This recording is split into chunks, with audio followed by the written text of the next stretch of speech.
Bienvenidos a la grabación del taller Cómo predicar las cartas del Nuevo Testamento. Nuestro invitado especial, el doctor Daniel Salinas, nació en Colombia, tuvo la oportunidad de ser misionero en Bolivia, en Paraguay, 30 años trabajando entre universitarios con el movimiento afiliado a la Comunidad Internacional de Estudiantes Evangélicos, IFES. Daniel actualmente es profesor del Seminario Bíblico de Medellín y profesor en un seminario en Filipinas. Es un gozo muy grande el compartir con ustedes la exposición bíblica y el taller con preguntas y respuestas a partir de su libro Cartas que Transforman. No es que ya lo haya conseguido todo, o que ya sea perfecto. Sin embargo, sigo adelante esperando alcanzar aquello para lo cual Cristo Jesús me alcanzó a mí. Hermanos, no pienso que yo mismo lo haya logrado ya. Más bien, una cosa hago, olvidando lo que queda atrás y esforzándome por alcanzar lo que está delante, sigo avanzando hacia la meta para ganar el premio que Dios ofrece mediante su llamamiento celestial en Cristo Jesús. Filipenses 3, del versículo 12 al 14. Yo me imagino que fue una sorpresa muy agradable para Pablo en el calabozo romano recibir la visita de Epafrodito, un delegado de la iglesia de Filipos, que Pablo había ayudado a comenzar unos 10 años atrás. Pablo llevaba un tiempo ya encarcelado y expresa en este libro y en otros que la gran parte de ese tiempo la pasó en soledad. Pero la visita de Epafrodito, supongo, le fue de mucho ánimo, y ahora, cuando Epafrodito se recuperó de una enfermedad que tuvo, Pablo lo envía de nuevo a Filipos con esta carta que tenemos frente a nosotros. Los eruditos nos dicen que es una de las cartas más tiernas de Pablo y donde él expresa muchos de sus sentimientos y sus oraciones por la iglesia de Filipos. Y también muchos están considerando que fue probablemente la última carta que Pablo escribió a una de las iglesias antes de ser ejecutado. Y es interesante que este capítulo 3, en el que vamos a leer, a concentrarnos en estos versículos, es un capítulo donde Pablo presenta muchos datos autobiográficos. Pablo habla aquí de su vida pasada, habla también de cómo él ve su vida presente, y aunque no menciona la prisión, él menciona que lo ve todo en este texto como una carrera que él tiene por delante. Por eso quiero compartirles lo que he llamado al texto aquí, a la predicación de hoy, es la carrera no se acaba hasta que se termina. No hay un momento en que la carrera se acaba para todos. Cada uno tiene un momento diferente, pero no se acaba hasta que se termina, y de eso vamos a hablar. Y quiero entonces mostrarles el esqueleto o el bosquejo que quiero seguir en esta tarde. No he llegado al final. Mi estrategia atlética y la llegada y al final, entonces tenemos una conclusión. Son la introducción, los 3 puntos y una conclusión. Espero que entonces que podamos avanzar.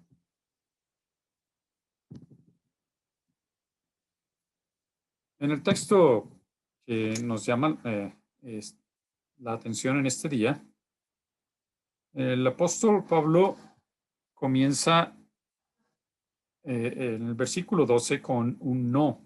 No es que ya. Eso se refiere a lo que él viene diciendo antes, y eso lo vamos a ver en un momento. Pero lo que se ve es que Pablo menciona que no se considera perfecto, que no considera que haya llegado a la perfección. Y en el contexto del capítulo y de otros de los referencias en el libro, es posible que el apóstol esté hablando, tratando de refutar las ideas de los falsos maestros que están queriendo convencer a los creyentes de que la perfección es posible alcanzarla en esta vida y muchos de ellos se consideraban perfectos. Refutando esta idea es que Pablo entonces aclara que aunque su meta, lo que dice en el versículo 10 y 11, lo he perdido todo a fin de conocer a Cristo, experimentar el poder que se manifestó en su resurrección, participar en sus sufrimientos y llegar a ser semejante a él en su muerte. Así espero alcanzar la resurrección de entre los muertos. No lo he conseguido todavía. Todavía no soy perfecto. Y eso es lo que el apóstol entonces está refutando con esa frase a los falsos maestros que se estaban proponiendo que era posible alcanzar un nivel de perfección bastante completo en esta tierra. Él se refiere entonces aquí, en la teología se llama lo que es la santificación. No quiere decir que no ha recibido la salvación. Lo que quiere decir, él es salvo, pero está en un proceso. Y ese proceso es un proceso que lo llamamos la santificación, llegar a ser como Dios, o como dice él en el versículo anterior, conocer a Cristo, experimentar el poder que se manifestó en su resurrección. Es un conocimiento perfecto de Cristo, y a ese conocimiento no había llegado. Y lo que él hace entonces es, sigo adelante esperando alcanzar aquello para lo cual Cristo Jesús me alcanzó a mí. Y ahí él utiliza ese juego de palabras entre alcanzar él lo que ya Cristo alcanzó para él. Y en el versículo 13, entonces, el apóstol menciona lo que él hace en el 13 y 14, los 3 puntos que yo lo llamo mi estrategia atlética. ¿Cómo vive él su vida? Ahora, él no es el único pasaje en las cartas donde él compara la vida cristiana con una carrera atlética. En segunda de Timoteo, 2 veces, él le habla a Timoteo de correr bien la carrera. También en primera de Corintios, en varios lugares, él menciona a los corintios de correr sin parar la carrera. El escritor de los Hebreos también, ustedes recuerdan, en el capítulo 12, nos habla de correr con paciencia la carrera que tenemos por delante, o con perseverancia. Entonces, en estos 2 versículos, Pablo utiliza el ejemplo del atleta. Y si pensamos en lo que era Filipos, una ciudad al norte de Atenas, de la antigua Grecia, de la Grecia de hoy, de la antigua Macedonia, Seguramente los filipenses eran personas que conocían muy bien lo que era ser un atleta, porque los Juegos, las Olimpiadas, como se llamaban, y en Grecia, en Atenas, y también los competencias romanas, era algo muy conocido en ese tiempo. Es como en los días de hoy seguimos mucho los partidos de fútbol de nuestros equipos y de equipos de otros lados. Y entonces supongo que los habitantes de Filipos eran personas que conocían y estaban familiarizados con lo que es la vida de un atleta. Y por eso Pablo aquí nos menciona tres cosas que él hace para seguir, aunque él vuelve a repetir al comienzo del versículo 13 que no piensa que ya haya llegado todavía. Pero ¿cómo es que él vive su vida? ¿Cómo es que él experimenta su vida? Él nos da tres gerundios aquí. Olvidando, esforzándome y avanzando. Tres gerundios que nos dan una idea de que es algo permanente, es algo que continúa. Es un tiempo verbal, un modo verbal, más bien, que ustedes saben, nos da esa idea de algo que continúa. Y lo que dice es una cosa hago. En el original griego no existe verbo ahí, simplemente él dice una cosa y pasa a lo demás. Lo primero que él nos dice es olvidando lo que queda atrás. Uno se pregunta qué es exactamente lo que el apóstol quiere decir. Yo estaba un poco curioso y revisé en YouTube y me di cuenta que esta frase, olvidando lo que queda atrás, se saca de este capítulo, de este versículo, y hay muchísimas predicaciones que hablan de olvidando lo que queda atrás como una estrategia de consejería para personas que han tenido un pasado muy difícil y que necesitan crecer en su vida cristiana. Y si ustedes buscan, si son curiosos como yo, pueden buscar muchos sermones hablando de este texto de esa manera. Pero si uno lo ve en el contexto aquí, no es exactamente lo que Pablo está diciendo. Él no está hablando de una estrategia de consejería. Él más bien podemos eh, traducir este verbo olvidando como no poniéndole cuidado o no dándole importancia a lo que queda atrás. La traducción del lenguaje actual dice, he decidido no fijarme en lo que ya he recorrido.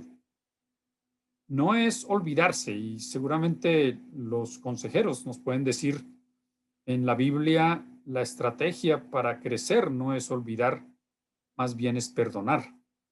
Entonces, no se puede sacar ese texto del contexto para hacerle decir que esto es una estrategia de consejería. Entonces, ¿qué es lo que está diciendo el apóstol aquí? En este verbo que lo han traducido como olvidando.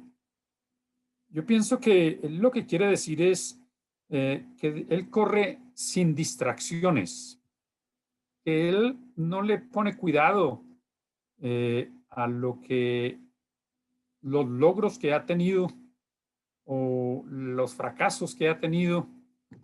Y como ven en los versículos anteriores, él mismo dice que su vida pasada como fariseo, aunque era una vida que le daba bastante estatus en su cultura judía, él consideró esa vida como pérdida, como algo que no le pone más cuidado, sino que continúa la carrera haciendo a un lado todo lo que queda atrás.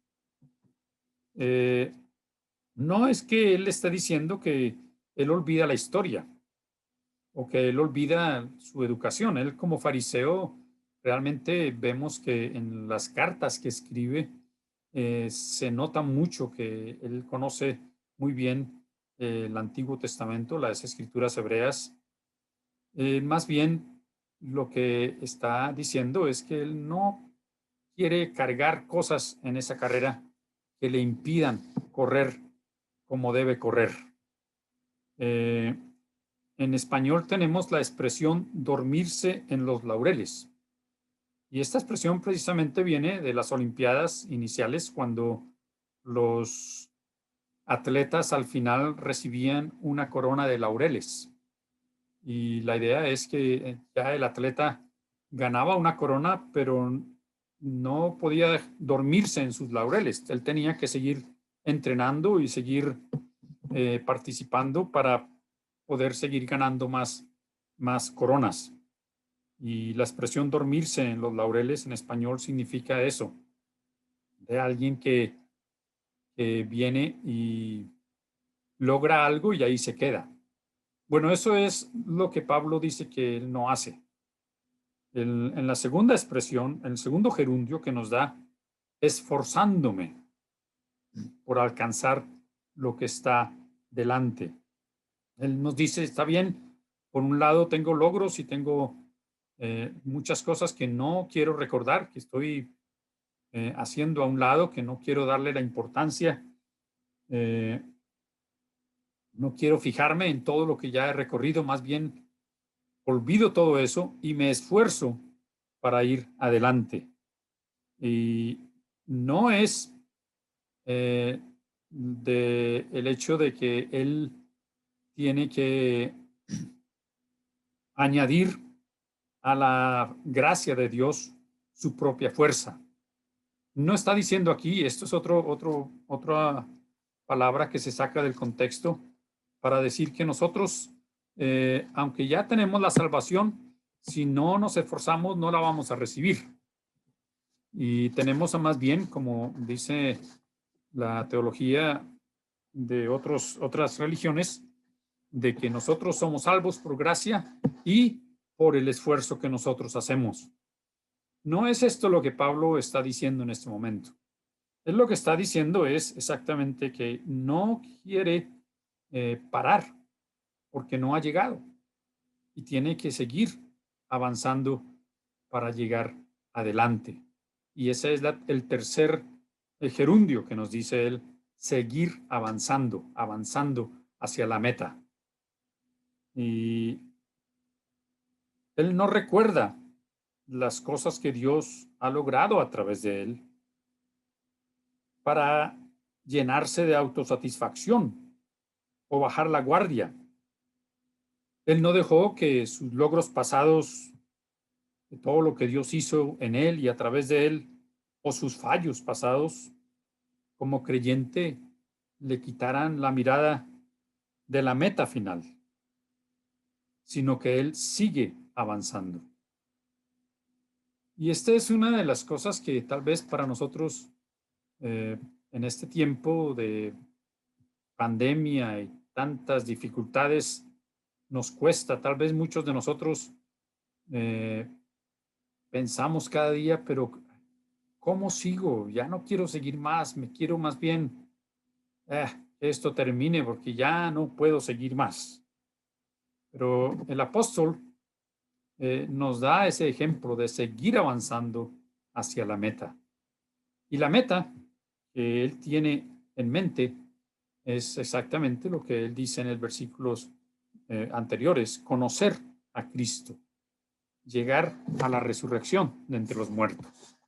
La meta es una eternidad con el Señor, es conocer a Dios y a Cristo perfectamente, no como en un espejo donde vemos una imagen distorsionada, sino llegar a la eternidad y terminar bien la carrera, porque allí entonces Dios nos da el premio a todo el que llega.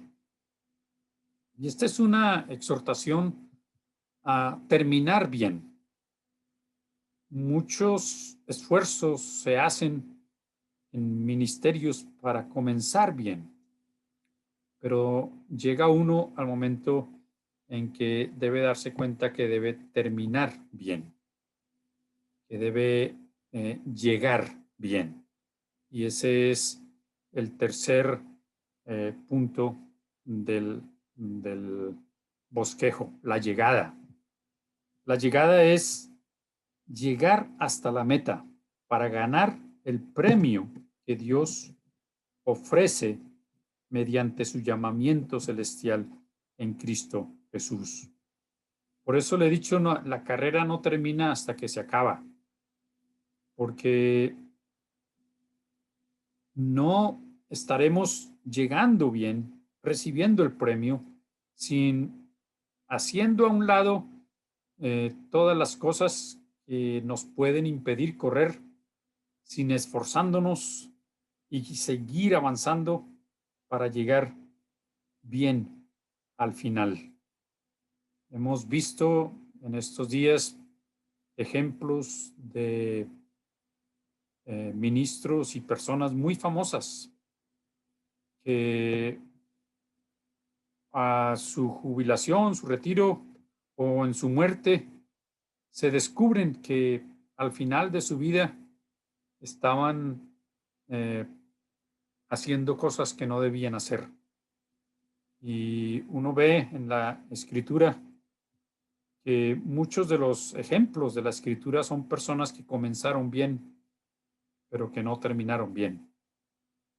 Y eso es algo que este texto nos anima a nosotros.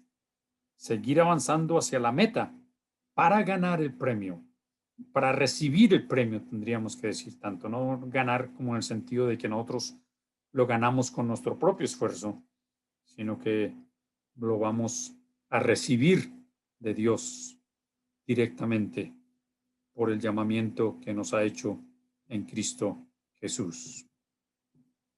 Entonces, ¿qué mensaje podríamos decir que tiene este texto para nosotros hoy? En primer lugar, debemos nosotros también reconocer como el apóstol que estamos en ese camino a la perfección, que no somos perfectos todavía, que no hemos llegado todavía al final. Si el Señor nos da más años de vida, la estrategia nuestra debe ser la misma que el apóstol tuvo en su vida. No dándole la atención o fijarse en las cosas que ya ha vivido, esforzándose, poniendo todo su empeño, todo su esfuerzo, toda su dedicación para llegar y seguir avanzando, aun cuando sintamos que ya no podemos más, aun cuando nos veamos débiles, que queremos parar, que no queremos seguir. La idea es que sigamos avanzando para llegar a la meta, que es la eternidad con el Señor. Espero que este texto nos anime a seguir a pesar de las dificultades, a pesar de las situaciones que estemos viviendo. Y si los eruditos están correctos al decir que probablemente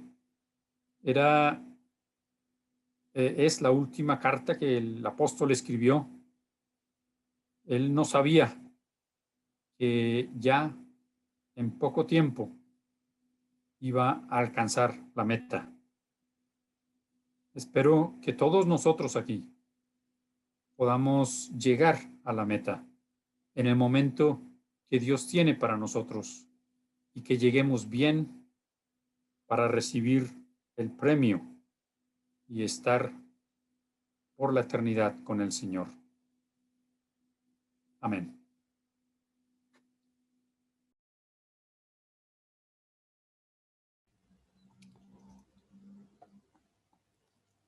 La voz de Dios ha sido oída. ¿Qué nos dijo? Oremos, hermanos.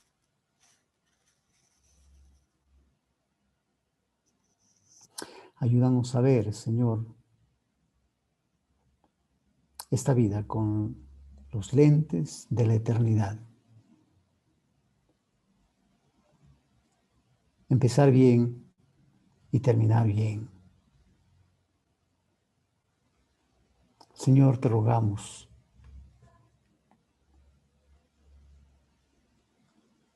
nos ayudes a esforzarnos en aquello que nos has confiado.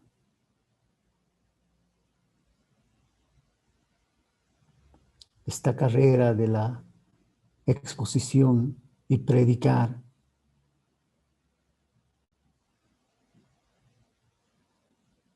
que tanto desgasta, Señor, porque no sabemos qué decir en medio de tanto sufrimiento, de dar ánimo. Gracias por esta palabra. Gracias porque el llamado a esforzarnos, Señor,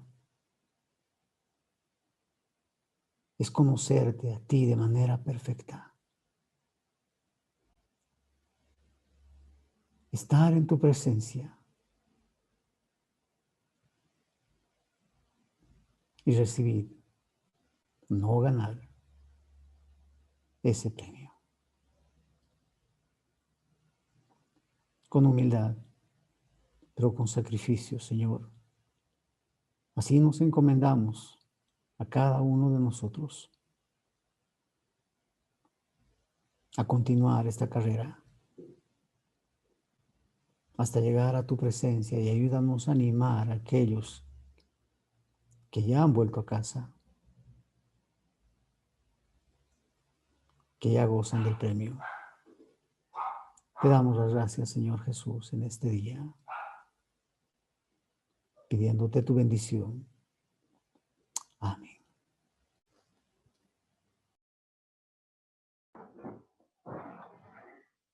Amén. Muchas gracias por compartir. Ha sido muy importante. Como alguien en algún comentario estaba manifestando, nos hace falta refrescar estas verdades en nuestras vidas y en las iglesias, ¿no? Vamos a dar paso ahora al momento de preguntas y respuestas. Tenemos algunas preguntas que nos han mandado. Y vamos con la primera pregunta, hermano Daniel. Después de leerla, usted está libre para responder. Y nos la formula Luis Javier Fernández Franco desde Paraguay. Bienvenidos a los de Paraguay, en Ciudad del Este.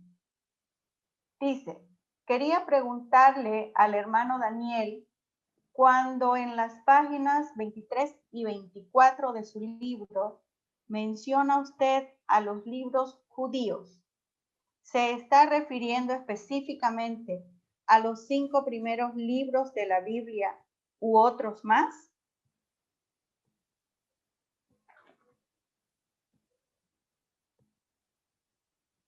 Hermano Daniel. Gracias, estoy aquí mirando. Es lo que dije en el libro. Las escrituras judías en general incluyen todo lo que era la ley, los escritos y los profetas. Eran las 3 divisiones que tenían, que todavía tienen en lo que es la escritura hebrea. Y cuando hablo de las escrituras judías, hablo de todo eso. Pero, por ejemplo, el libro de Deuteronomio era un libro muy citado. Es el libro más citado en el Nuevo Testamento. Muchos de los salmos también son citados en el Nuevo Testamento. Y las profecías de los profetas, especialmente en los evangelios. Entonces, cuando hablo entonces de las escrituras judías, está hablando de todo lo que nosotros conocemos como el Antiguo Testamento. Espero que sea claro. Gracias, hermano Daniel. Vamos a pasar a una segunda pregunta.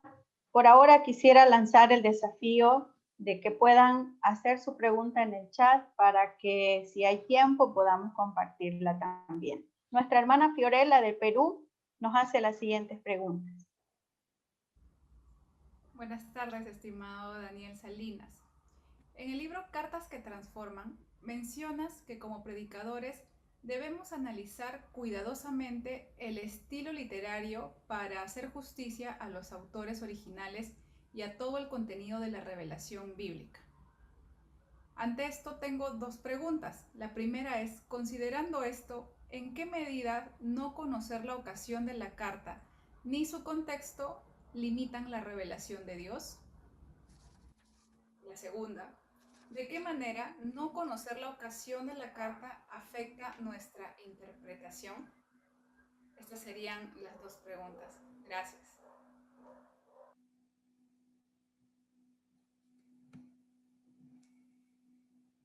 Bueno, sí, tiene mucha razón. Una de las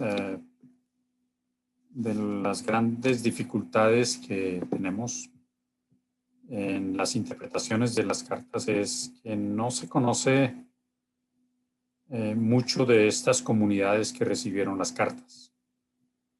Y entonces tenemos que inferir la situación por el contenido de las cartas.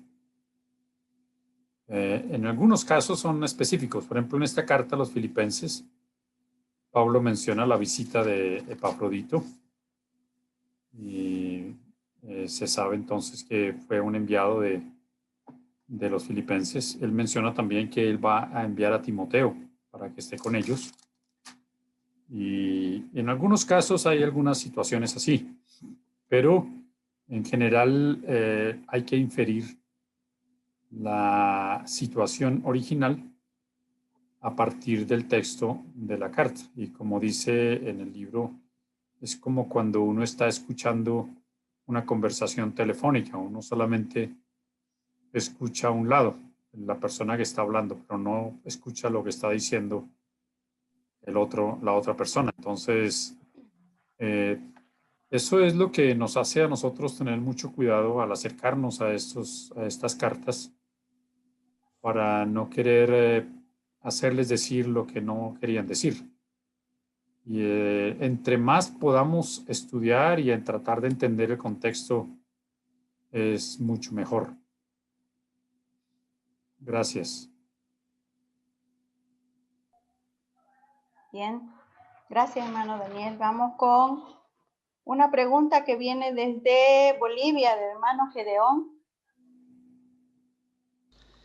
Estimado Daniel, un gusto saludarte aquí desde la ciudad de Oruro, aquí en Bolivia.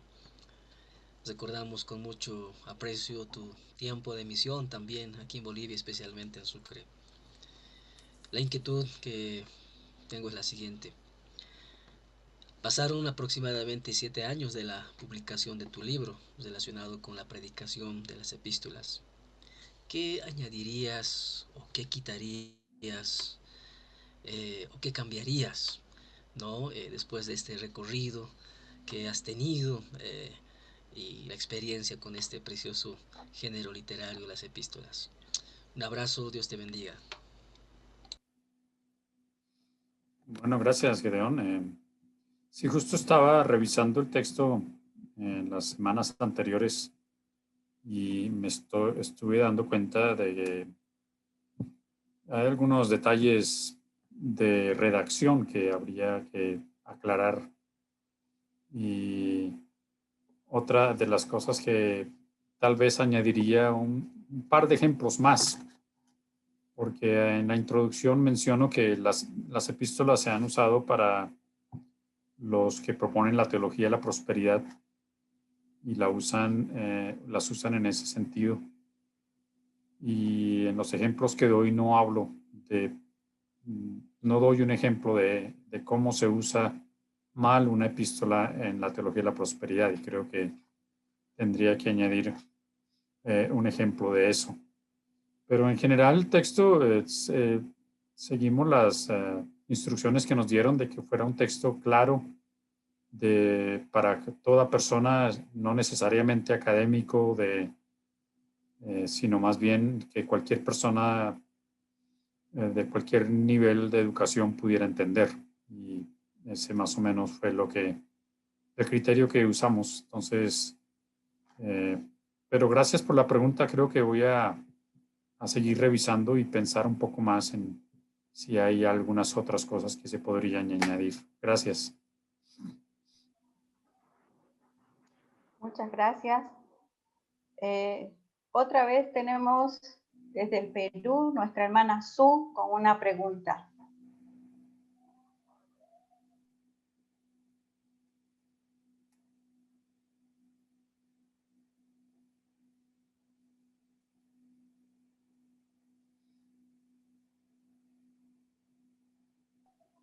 ¿No está? Bueno, mientras tanto yo tengo una pregunta para el hermano Daniel y es, a partir de esta experiencia en su larga trayectoria y sus viajes, conociendo tantas personas y especialmente en este ministerio de predicación, ¿qué le recomendaría al predicador en cuanto a la relación de su ministerio con la vida integral de su persona? Sí, muy buena pregunta. Muchas gracias. Lo que uno tiene que recordar es que el mensaje y el mensajero son importantes. No se pueden separar el mensaje del mensajero. Y eso significa que muchas veces nuestra vida niega el mensaje que damos, o muchas veces nuestra vida fortalece el mensaje que damos. Y aunque uno no quiera aceptarlo, hay una relación directa entre lo que es mensaje y mensajero. Y es muy importante recordar eso. No podemos separar los dos. Vamos a decir, bueno, yo predico y después, bueno, realmente vivo de otra manera. Eso anula totalmente el mensaje que se da. Y es un desafío para muchos, ¿no? Todos luchamos en esa área, todos luchamos en lo que es ese crecer. Y como podemos usar lo que Pablo dice en estos versículos, aún no hemos llegado. Todavía tenemos fallas, todavía nos quedamos cortos muchas veces en lo que es la integración del mensaje con la vida. Pero hay que seguir y tratar y esforzándonos en llegar. Muy buena pregunta, muchas gracias.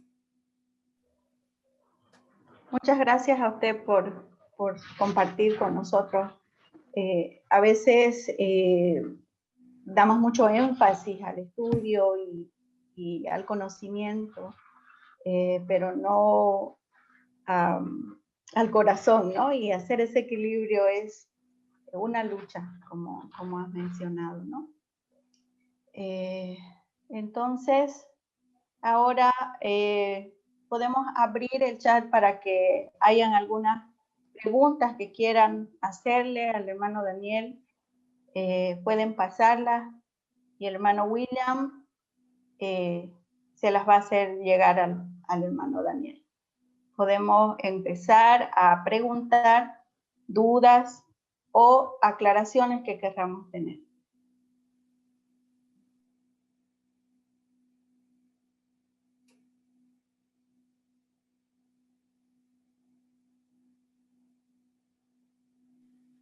Bien, les invitamos a escribir en el chat si alguno tuviera alguna otra pregunta sobre el libro que el hermano escribió, ¿no? Ya en 2013.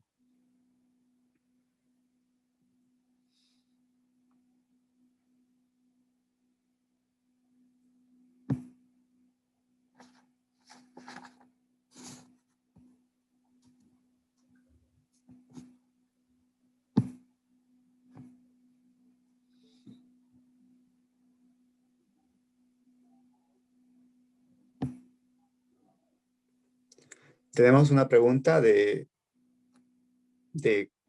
Carmen Lucar Solar y dice, ¿qué le inspiró a escribir este libro, hermano?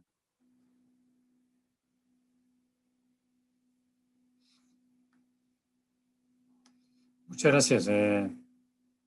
Precisamente el hecho del maltrato que la palabra tenía en las predicaciones, donde se sacan textos fuera de contexto y se utilizan como trampolín para decir cosas que el texto no tiene nada que ver.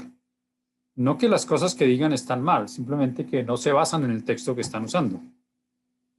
Y precisamente el ministerio de Lanham, las escuelitas, está animándonos a que nosotros consideremos el contexto como un elemento importante en el estudio de la palabra para que no cometamos ese error de sacar textos fuera del contexto. Y entonces, como un proyecto de lo que eran las escuelitas de Lanham para ayudar en lo que es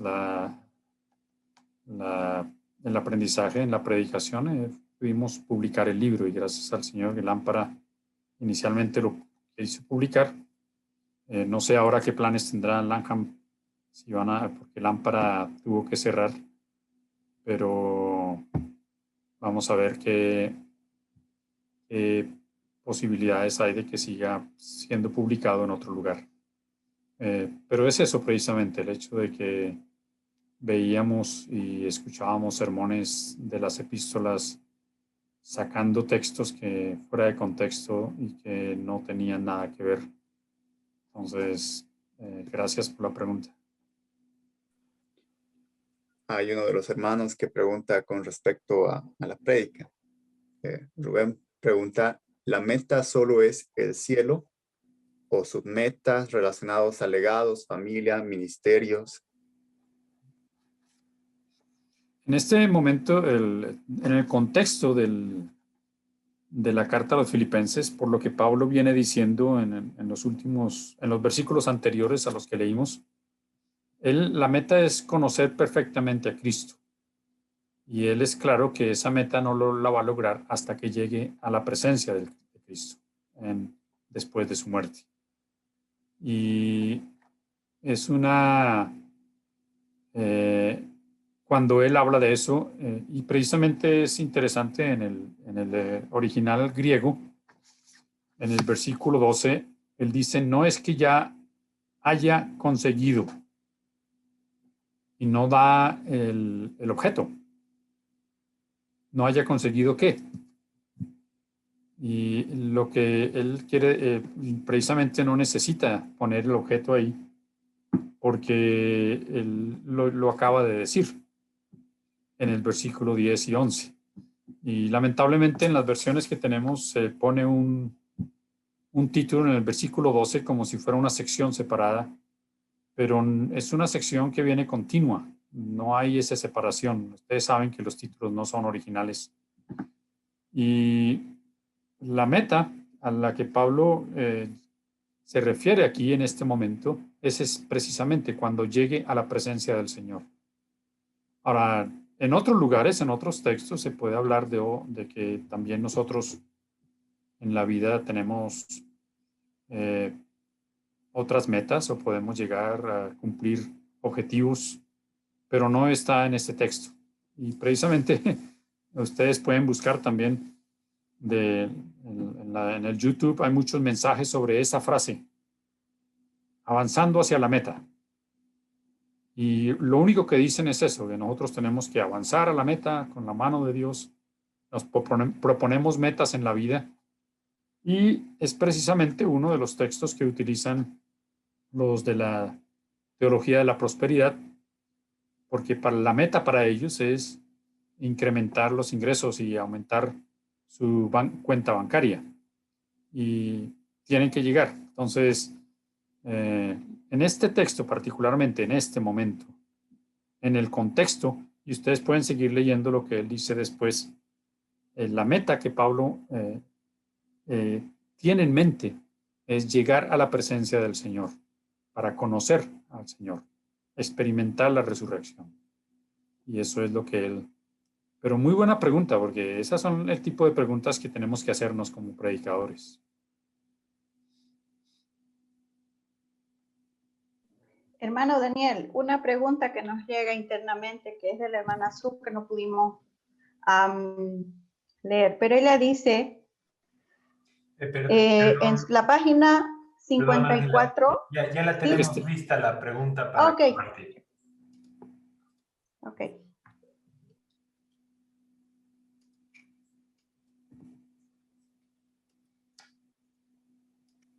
Apreciado pastor Daniel Salinas, es un gusto poder verte de nuevo después de tantos años. Y estaba leyendo tu libro, estudiando, foi muito bueno para mim.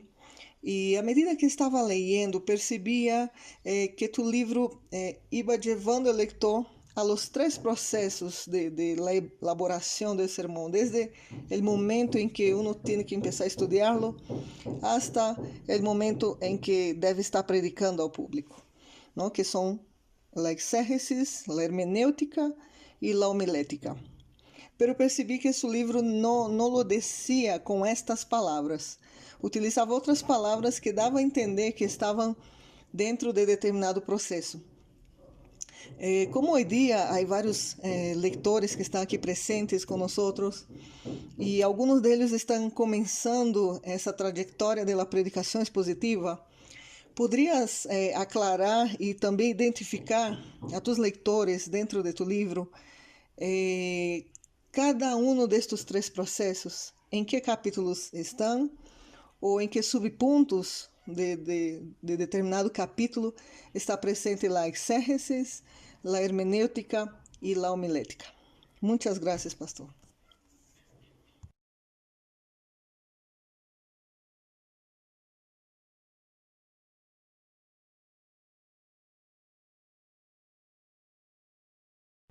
A segunda pergunta seria a seguinte. Em la página 54 de tu livro, em el punto 4, há dois conceitos muito importantes que os leitores devem distinguir e não confundir-los. Um de eles é o que você chamou com o nome de el tema central del sermão, e o segundo é el coração del texto bíblico. Poderia explicar a seus leitores a diferença entre esses dois conceitos? Muitas graças, pastor.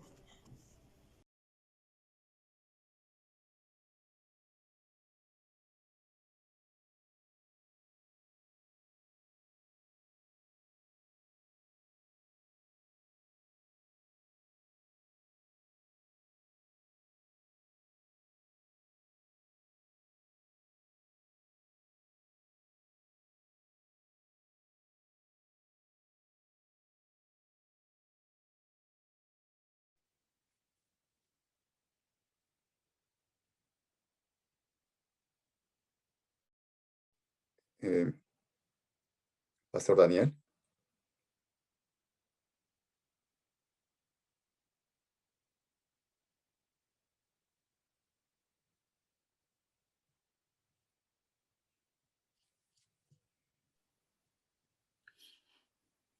Pareciera que Daniel ya no está conectado. Salió del grupo de panelistas.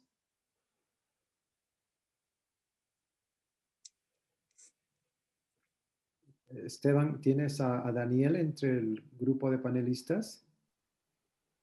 No se encuentra, pero podríamos esperar. Ahí está. Está conectado. Gracias. Daniel, estamos Ahí esperando. Ahí está.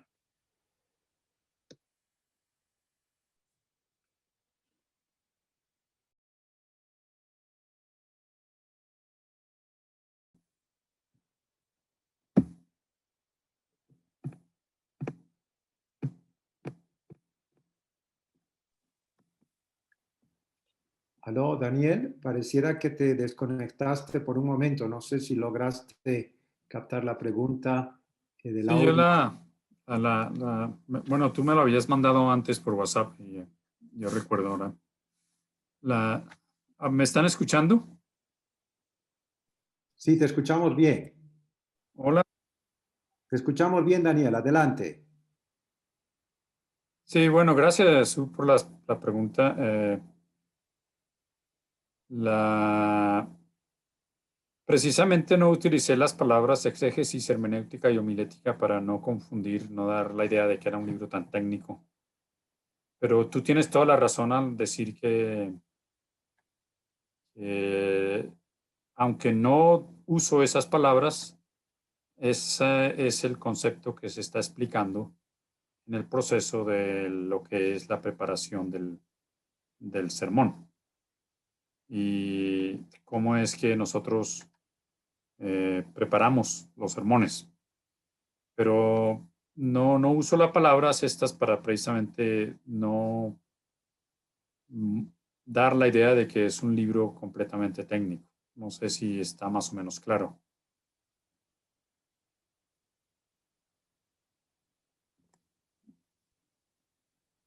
¿Aló? Sí, Daniel, Sí, muchas gracias. Creo que está claro. y tal vez ¿Y me ya. recuerdas la segunda pregunta que esa no la escuché, por favor? Ya, la segunda pregunta básicamente está pidiendo que hagas una distinción en lo que normalmente conocemos como el corazón del texto y el corazón del sermón. En el libro tú hablas del tema principal del texto, pero también hablas después del tema central del sermón. Entonces, ¿cómo es lo mismo? Ah, sí. ¿Cómo distinguir lo que es el corazón del texto y el corazón del sermón? Sí, son relacionados realmente, pero no en todos los casos es el mismo. El corazón del texto es lo que sale como cuál es el tema central del pasaje bíblico en el texto que estamos estudiando, pero ya cuando queremos pasarlo al sermón tenemos que pensar en la audiencia. Entonces, el corazón del sermón es ese corazón del texto, pero ya expresado en función de la audiencia. No solamente sacarlo del texto directo y ponerlo como así, sino expresado en función de la audiencia. Por ejemplo, en la exposición de hoy estuvimos hablando de los capítulos, el capítulo 3, versículos 12 al 14.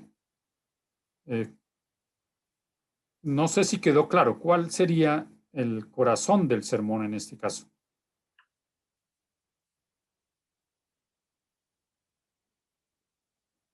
¿Alguien tiene una idea?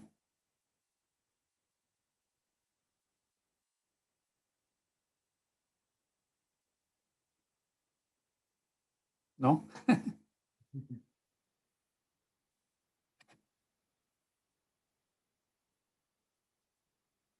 Alguien dice llegar a la meta, alcanzar la meta. Bueno, es esa. La idea es vivir de tal manera que llegamos al final, que llegamos bien al final. Pero el corazón del texto es lo que Pablo dice, es que él quiere conocer a Dios personalmente de tal manera que por eso es que va corriendo en la vida cristiana. Entonces, uno lo expresa, el corazón del texto es lo que el texto dice, pero el corazón del sermón es ese corazón del texto expresado en función de la audiencia.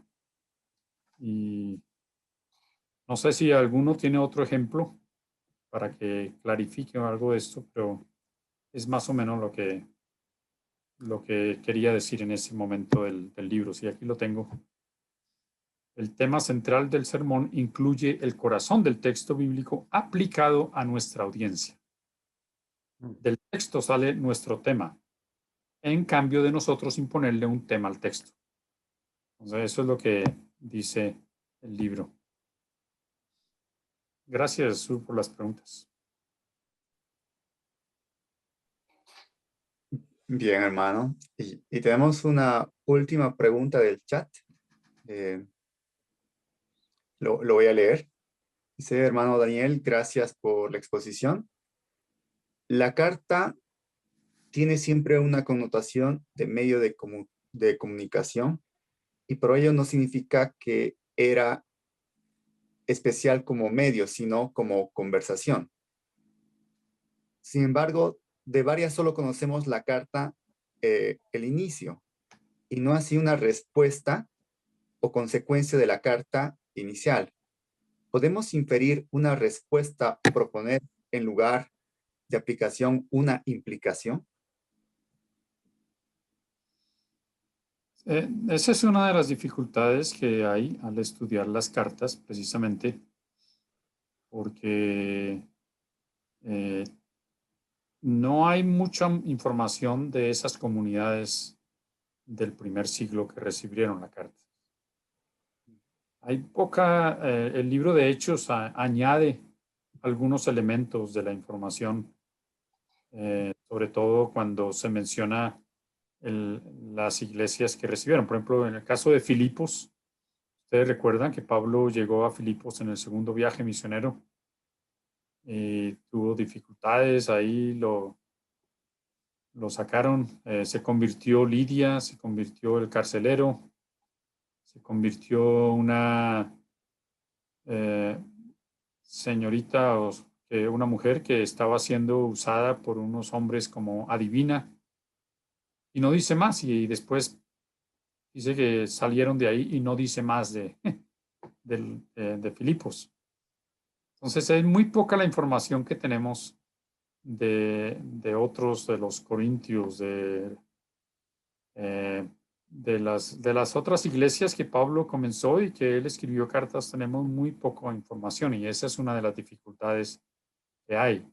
Hoy nosotros tenemos que basarnos en los estudios de los eruditos y de los estudiosos que aparecen en los comentarios o en los diccionarios bíblicos, en los libros de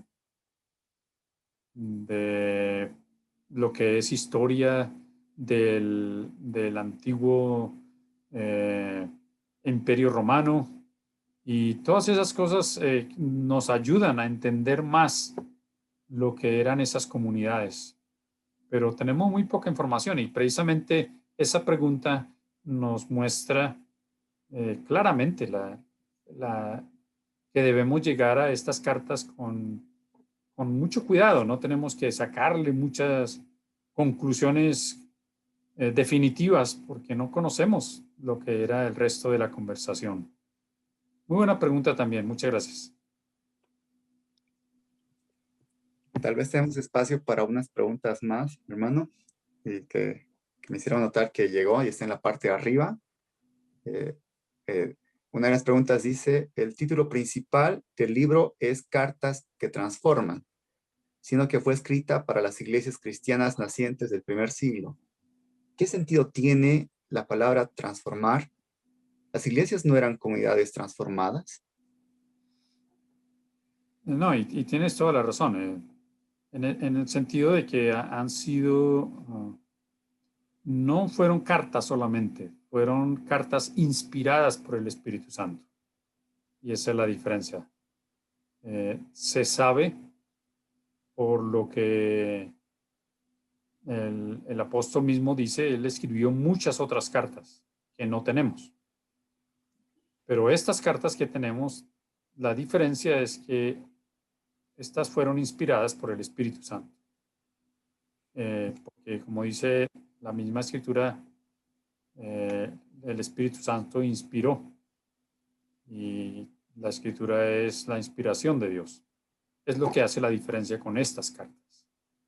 No que sean, digamos, distintas en formato o en estilo a otras cartas. Simplemente que fueron inspiradas por el Espíritu Santo. Y en ese sentido es que son cartas que transforman, porque el Espíritu Santo está en el ministerio de la transformación. Muy buena pregunta, gracias. Y ya para finalizar, Cecilia nos pregunta, le pregunto a usted, ¿podría explicar el término antinomianismo, ¿no debería de buscarse un equilibrio entre la gracia sin obras y gracia con obras? Dar testimonios con hechos. Está en la página 30 de su libro, dice. Sí, es un término, y precisamente yo dudé mucho de usarlo, ¿no? Pero al final lo dejamos ahí. Sí, ha sido una de las discusiones teológicas y doctrinales desde el siglo I. Y la vemos en la carta de Filipenses. Pablo, en el comienzo del capítulo 3, habla de esos que él llama perros, que eran personas que decían que no se puede ser cristiano sin cumplir los requerimientos de la ley judía. Y siempre ha habido esa pregunta y ha habido muchas respuestas diferentes a qué exactamente es lo que el apóstol en sus diferentes cartas habla de la ley. Y de ahí viene entonces el asunto de la palabra antinomianismo, el hecho de que lo que sale de las cartas del apóstol Pablo es que en su confrontamiento con las personas que venían a decir que había que cumplir primero la ley judía antes de poder llegar a ser cristiano, él decía, no, ya tenemos todo en Cristo. Cristo ya ha hecho todo a través de su gracia. No necesitamos añadir más. Ahora, el balance que esta hermana Cecilia menciona es un balance que aparece en las Escrituras también. Si ustedes leen en Romanos, dice que somos salvos por la fe, no por las obras. Pero si ustedes leen en Santiago, Santiago dice, si no tienes obras, no tienes fe. Entonces ahí está el balance. Pero no el hecho de que la gracia o la salvación no es por gracia, sino por obras.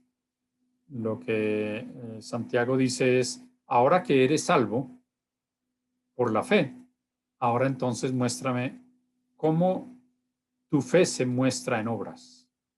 No para ser salvos, sino para mostrar que crecemos en la fe. Y a eso se refiere el antinomianismo, el hecho de que no podemos añadir a la gracia de Dios. La gracia de Dios es completa, es suficiente. No necesitamos la ley para que la gracia sea efectiva. Y muy buena pregunta. Les animo a buscar en el diccionario de la teología lo que ha sido la discusión del antinomianismo y se van a dar cuenta que es una discusión muy importante, especialmente en las discusiones que se han tenido siempre entre la doctrina de la Iglesia Católica Romana y la doctrina de las iglesias evangélicas reformadas.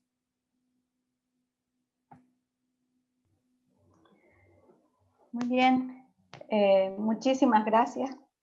Hemos disfrutado de este tiempo de preguntas y respuestas y un esclarecimiento de dudas que tenían. Gracias a los hermanos que han participado haciendo sus preguntas, mandando saludos.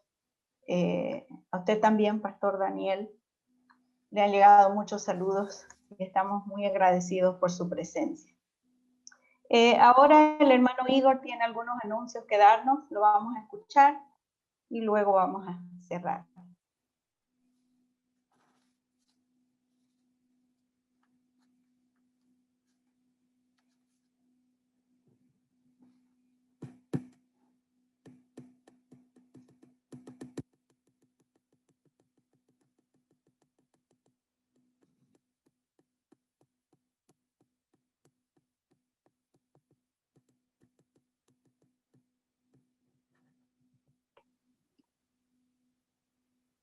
¿Me está oyendo? Perdón, parece que hay alguna dificultad.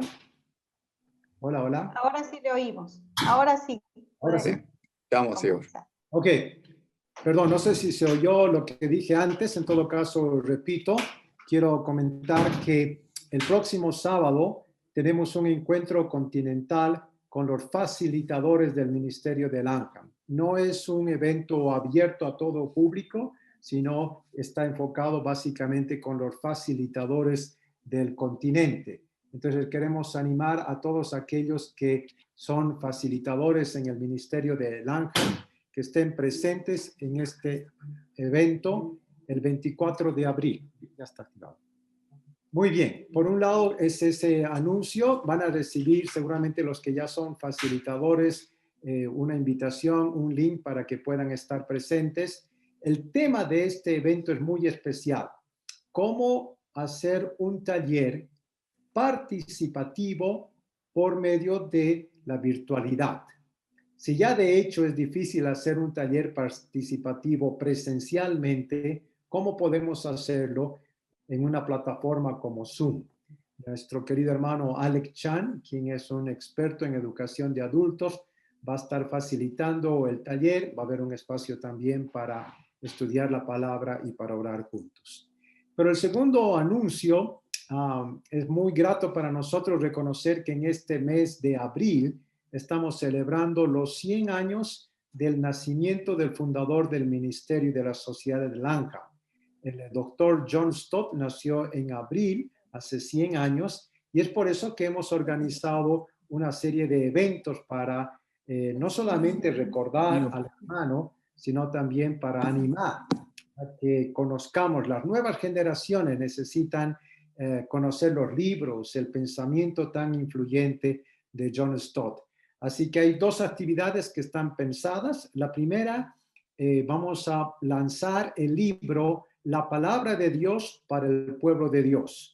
Y este libro está acompañado de unas preguntas que están especialmente formuladas para los predicadores. Así que una vez que ustedes reciban el libro, van a poder estudiarlo en su grupo, en su escuelita. Y quiero comentarles que esto mismo va a estar sucediendo en todo el Ministerio de Langham a nivel mundial, en África, en Asia, en todos los lugares donde hay clubes de predicación o escuelitas de predicadores, vamos a estar estudiando el mismo libro. Eso se va a lanzar en la segunda mitad del año, así que probablemente en julio o agosto ustedes ya van a recibir un ejemplar del libro y lo van a estudiar en su escuelita.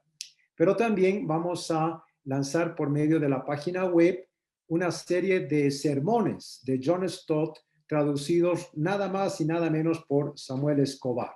Imagínense esa linda dupla, John Stott bajo la traducción de Samuel Escobar, y entonces ustedes van a tener la oportunidad también a través de las redes sociales de conversar, comentar qué es lo que más les ha impactado de la enseñanza de John Stott, y realmente queremos animar que la nueva generación pueda saber más de John Stott.